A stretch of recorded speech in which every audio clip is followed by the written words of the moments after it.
All right, guys, so when was the last time you heard about teenage pregnancy, the implications, the dangers, and everything associated with it? I know it's been quite a while. Using myself as an example, I know growing up, I went to school, we learned about it, we talked about it, and after a while, we pretty much don't hear so much about it. Today, I have with me Daniel and Daniel D Square, and they're having a campaign that seeks to raise awareness around early parenthood, which primarily, of course, is caused by teenage pregnancy. So they are going to tell me all about it. And then, so what is your campaign called and what is it about? Early Parenthood Control Program seeks to curb the spread of teenage pregnancy, the growth actually. We are campaigning against it. We are into the abstinence, more of the abstinence. We go to communities. Our project has been designed in 3 phases. We do community campaigns, we do reintegration, and we do education. These are the 3 things. Now, the first thing is we do campaign. We go tours to communities where they are, I would say, hotspots for teenage pregnancies. And we talk to them. And also, this campaign goes in 3 phases as well. We go to the churches, we go to the mosques, and we do a community deba. And we finally visit the schools as well. So this is what we do when we go there. And we have our social media campaign, which we also do to increase our population awareness. That's what we do from that aspect. Now, the education has to do with we having a medical and a psychological team of people who keep the youth in check when they find themselves pregnant. Let's say fighting the stigma, a little bit of confusion here and there. They stabilize their minds with what they want to do. Now, the final stage of all we do is reintegration. Once they've given birth, after birth, what they do to keep their lives going. So we put some in schools, high school, back to school. We put some in technical or vocational school. And the other ones who wish to pursue any other rewarding vocation, we also help them do that. So what made you guys decide to do this campaign? Actually, everybody knows about teenage pregnancy, and everybody knows that in Ghana there are occurrences of teenage pregnancy. But what people don't really know is the severity of it. You'll be shocked to find out that in an hour, according to the statistics by the Ghana Health Service in 2020, in an hour, 13 ladies get pregnant, 13 teenagers. And if you multiply it by, a month, and if you multiply it by a year, you're getting close to 114,000 teenagers getting pregnant. This is very serious, and that is what has employed us, or that is what has inspired us to, take this course. Cool. And you did mention that there are some hotbeds, some places that really happen. Can you give us a sense of maybe 2 or 3 of them? Okay. According to Ghana Health Service, the statistics shows that Ashanti region is the topmost hotspot, followed by the Eastern region. Greater Accra is on the 7th, so that's the ladder, yes. And which brings me to our most recent tours that we've had so far. Last week, Saturday, we were at Koforidua Akwedum, where we went for our 2nd tour. We have 3 young girls who are pregnant. And fortunately, I wouldn't say fortunately in a good way, but fortunately they've given birth. Yes, so we went to do them some favors with what we do. So we are tackling Eastern region for now, but we are gathering ourselves for the Ashanti region with a good, stable set of designs and setups to go to Ashanti region. When you are going to these stores, meeting churches, mosques, etc., what informs you to go to these particular spaces? And when you go there, what exactly are you doing? Okay, we see this set of people as the trident of society. They hold the society together. We classify the school as the victims because that's where the people come from. And the religious bodies, the church and the mosques, are the custodians of our morality. So if we go to them and get them to understand the needfulness of what we are doing, they would go further teaching their people on that one. And doing the community deba, that's where we have the chiefs and other people coming in to also listen to what we have on a large scale. I'm asking that, for instance, if you take the church, if you single out the church in its own should be doing what you're doing.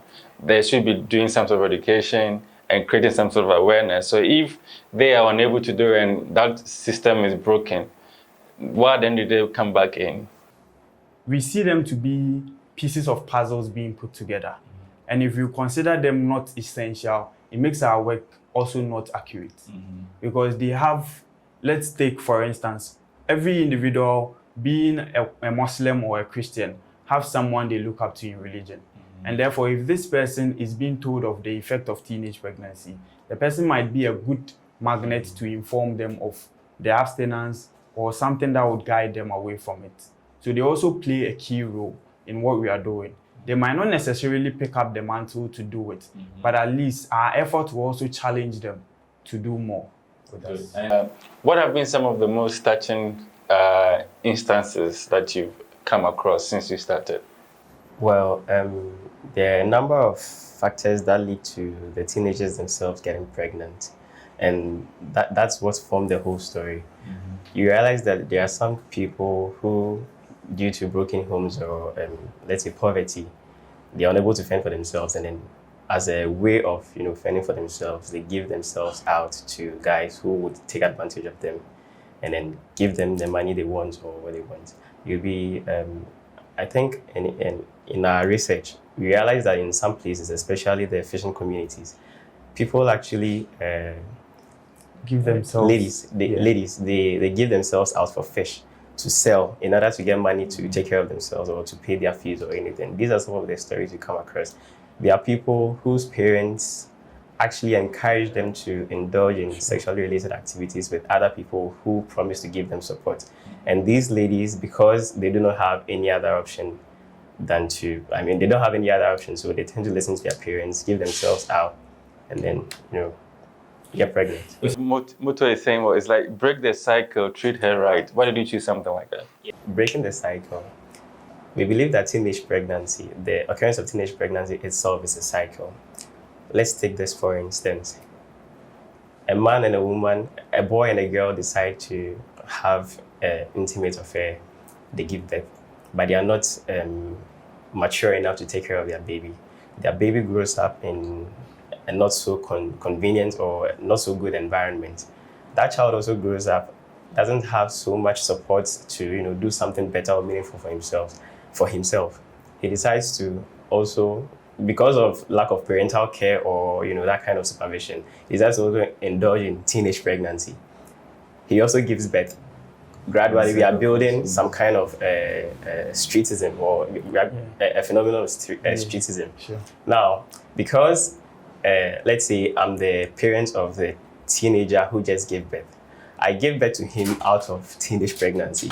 And so if he's also indulging in sexually related stuff at an early age, it will be very difficult. Or if I have not received proper counsel myself, it will be very difficult for me to advise him not to take my steps. I mean, there are a couple of people who do that. They advise their kids not to take their bad examples, but most of the times you find it quite uncommon. I did it, so if my child is doing it, it's so normal. That is when the cycle is created. You realize that there are a lot of elements in the cycle. One, streetism. Two, lack of parental care, and then a couple of things that have been. First of all, how long has it been running for, and how do you do it? Okay. Early Parenthood Control Program is a flagship program of Bristol Ghana Foundation. Okay. Yes. And we've been running since January. January 2021. Very new. Yes, very new.